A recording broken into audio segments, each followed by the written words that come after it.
மகிமையும் மாட்சிமையும் நிறைந்த எங்கள் தேவனே, உம்மை சோஸ்தரிக்கிறோம் அப்பா. இந்த நேரத்துக்காக நன்றி ஆண்டவரே, நன்றி செலுத்துகிறோம் அப்பா. நன்றி அப்பா. மத்தேயு 28ஆம் அதிகாரத்தில் வசனம் 19, 20 நாம் வாசிக்கும் போது இயேசு தம் சீஷர்களை அழைத்து அவர்களுக்கு ஒரு அழைப்பை கொடுத்தார். அதே வண்ணமாக நாம் ஒவ்வொருக்கும் இயேசு ஒரு அழைப்பை கொடுக்கிறார்.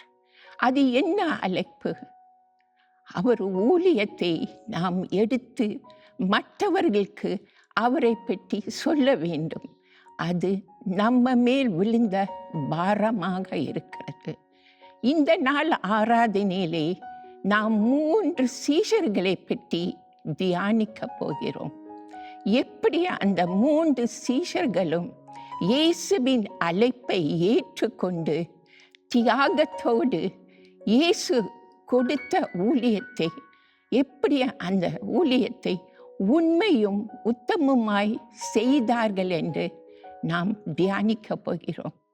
கொடுத்த தலைப்பின் நிமித்தமாக the cost of Jesus, cost of following Jesus. நாம் இயேசுவை பின்பற்றும் போது நாம் பல கஷ்டங்கள், நிந்தைகள், தியாகங்கள் செய்ய வேண்டியதாக இருக்கிறது. ஆனாலும் இயேசு அதையெல்லாம் பார்த்து நம்மளை ஆசீர்வதிக்கிறார். நம்ம மத்தியிலே நாம் ஒவ்வொருக்கும் இயேசு ஒரு தாளந்தை கொடுத்திருக்கிறார். அந்த தாளந்தை நாம் அவர் நாம மகிமைப்பட, அவர் ஊழியம் இன்னும் பெருக அந்த தாளந்தை நாம் இயேசுவுக்கு பயன்படுத்தலாமா?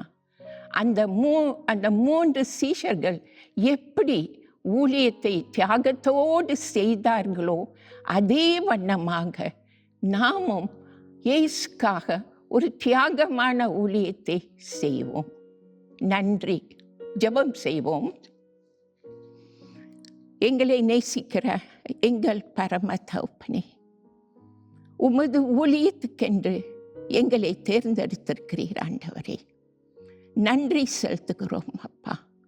நீர் கொடுத்த ஊழியத்தை நாங்கள் உண்மையும் உத்தமமாய் செய்ய என்ன தடங்கள் வந்தாலும் நீர் எங்களோடு இருக்கிறீர், எங்களை பலப்படுத்துவீர் என்று அந்த நம்பிக்கையோடு நீர் கொடுத்த ஊழியத்தை நாங்கள் செய்ய வேண்டும் ஆண்டவரே.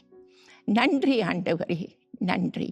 இவை யாவையும் இயேசு கிறிஸ்துவின் மூலம் வேண்டிக் கொள்கிறோம். ஆமென்.